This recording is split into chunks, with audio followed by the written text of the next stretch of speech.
So I want to give some examples. Now, when your student learn counseling, she will tell you, don't ask why question, right? I say, that's BS. That's BS. Because, I mean, if people do something stupid, that's so destructive. Why would you do that? I mean, it's really good to say, so many smart people, and sometimes when do couple counseling, they really good.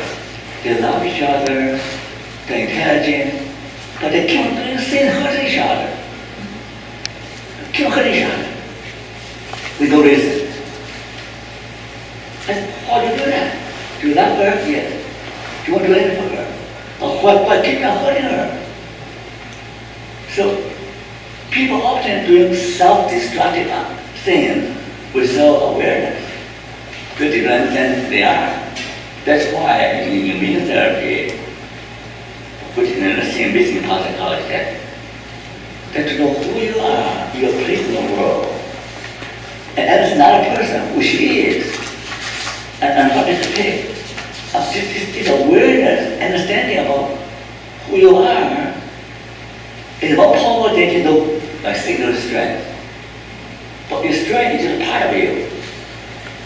But then who you are is holistic, right? You know who you are, then you lose your way. It's very basic, right? So, I mean, we often deal with those issues, Now, that will be an issue, okay? I work with people with addiction problem, okay? Now, you will talk to addict, okay? So I have an argument with them. They say, oh, we want to live one day at a time. If I can get through today, it's a success. Don't tell me about future. Okay? So I say, my friend, yes, you live one day at a time. But it's easier for you to get through the day if you have some vision, some dream of the future. Doesn't have to be distant future. But if you have something to look forward to, it is easier to get through the day without relapse. Yeah, one day at a time, I agree with that. But one day a day, one day at a time, plus some kind of idea of your preferred future.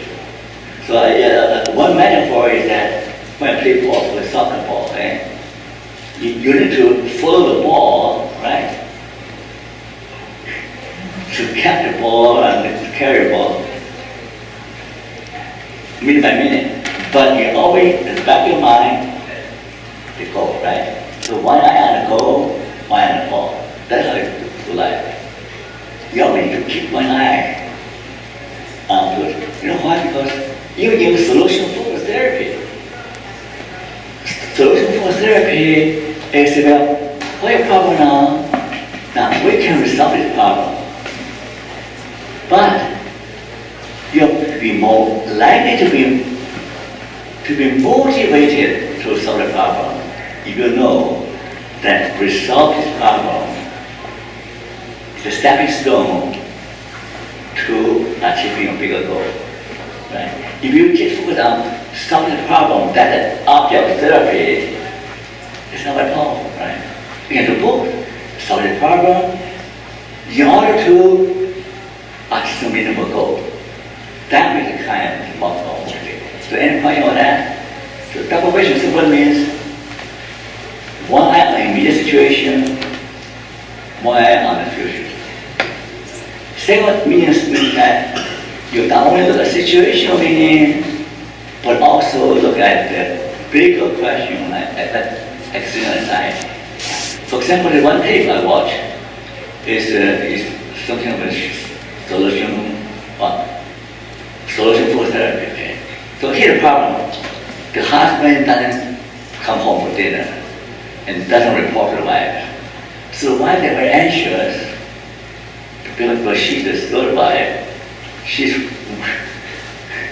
worried about her husband probably hanky, fooling around with secretary in the office, right? So she got very anxious. Okay? And the solution, final solution is that the husband he doesn't come home, give the wife a call, and then promise to have one day a week have dinner with the wife. Do you think that's our problem? The marital problem? How many people think that's our marital problem? No. That magic treatment, it doesn't solve anything. It's self-deception. There's deeper underlying problem. Mistrust of this husband who is known to be a womanizer, and husband and the wife's own existential anxiety about aging. He lost the attraction, lost the beauty. There's deeper issues going on there. So solution-focused therapy provides superficial solution. Okay.